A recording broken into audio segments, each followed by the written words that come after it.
No Jude Bellingham, no Kylian Mbappe, but no problem. So going into this game, I was not too confident, and especially with the lineup. The lineup was literally insane. You look at that backline. You're seeing Lunin. It's good to see Lunin back in the team, but you're seeing that backline. Raul Asensio, an academy player. Jacobo Roman, an academy player.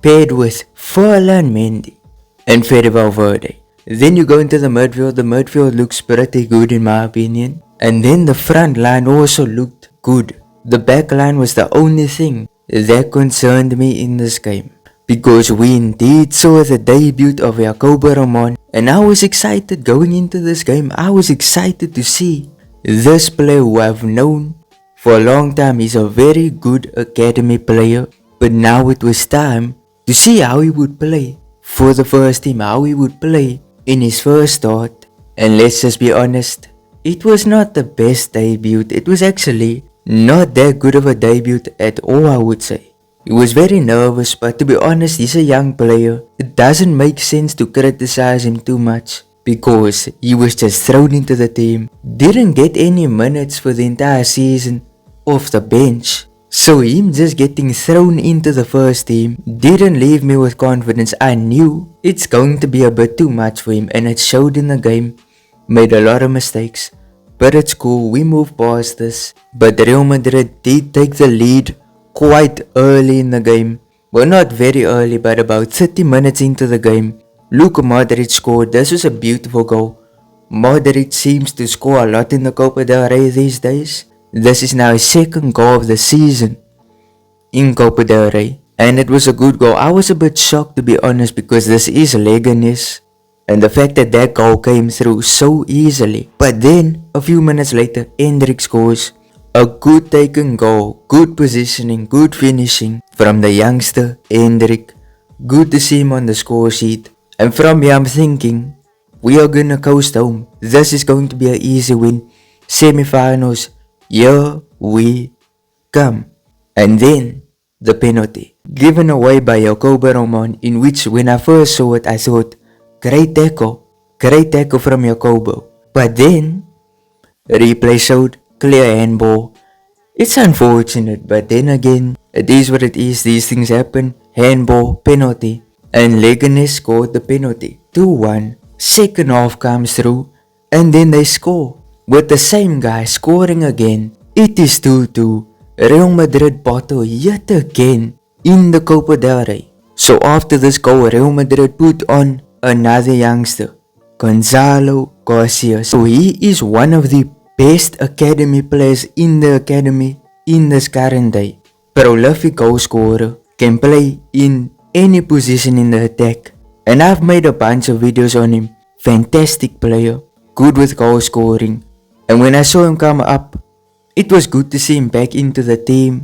And he, in the last few minutes, scored a headed goal. So happy to see this guy finally shine, and hopefully this means that we're going to see more of him. Hopefully this means he's going to get more game time similar to Asensio, because he is a big talent, Spanish, and I think he is just such a good addition to the team in its current state, because the injuries are going crazy. We even saw Bellingham and Mbappe miss this game. Hopefully they do not miss the Atletico Madrid Manchester City matches. So now we are into the semi-finals, and I predict in this day, I predict an El Clasico Copa del Rey final. I can't remember the last time we saw it. Maybe it was 2012, 2013, maybe it was 2011 or 2010, can't truly remember. But a Copa del Rey El Clasico final is on the table. It looks like it's getting close. Atletico are also there. We can't count them out. They are into the semis, and we could get them in the semis, and I don't want that. They knocked us out of the last Copa del Rey competition last year. They could do the same thing. But with that all being said, let's get a rundown on how the team played against Leganes. We're starting off with the substitutes. Dani Ceballos, I thought he had a decent display when he came on. Good passes. He got into the game fairly quickly. Added some good play to the team in the last few minutes. And I'm gonna say he had a very good performance. Frank Garcia, same situation. He came on fairly late, but he added so much into the attack when he did come on. Such an impactful player, also a good performance. And then finally, Gonzalo Garcia, the man who won us the game.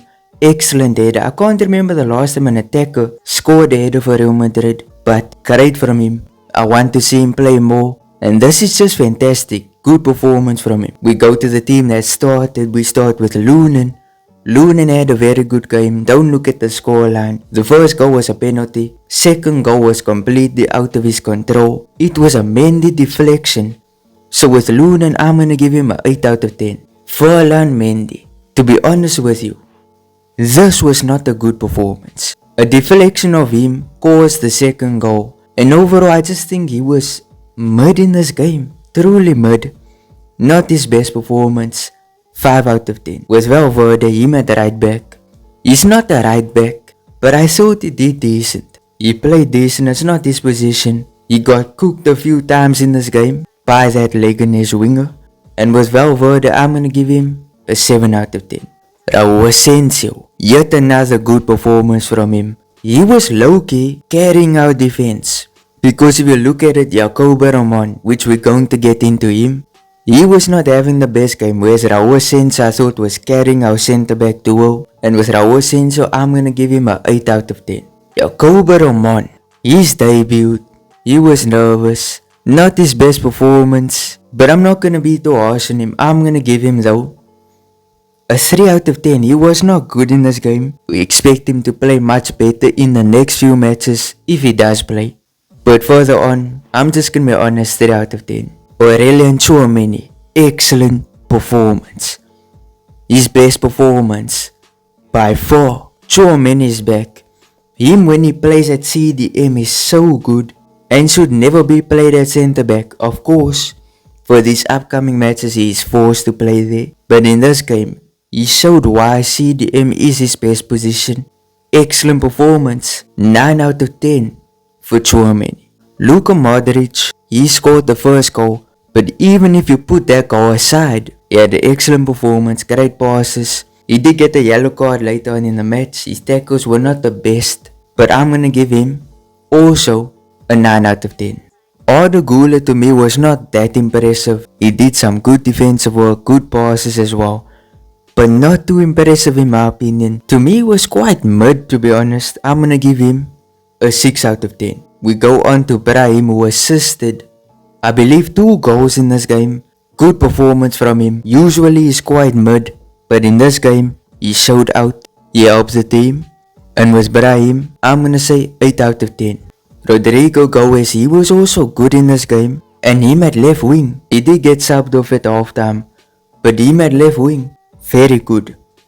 Outstanding player. And I'm gonna give him a 7 out of 10. And then finally, Hendrik. To be honest with you, besides the goal, he was not playing his best football. And I think that goal is the only thing he did in this game. Literally only thing he did. So I'm gonna give Hendrik a 7 out of 10 just for the goal. But that is my thoughts. Tell me what your thoughts are in the comments. Do you agree? Do you disagree? Are you happy for Gonzalo Garcia? What do you think about Jacobo Roman's performance? But up here's a new video. If you enjoyed, smash like, subscribe, turn on notifications. Peace.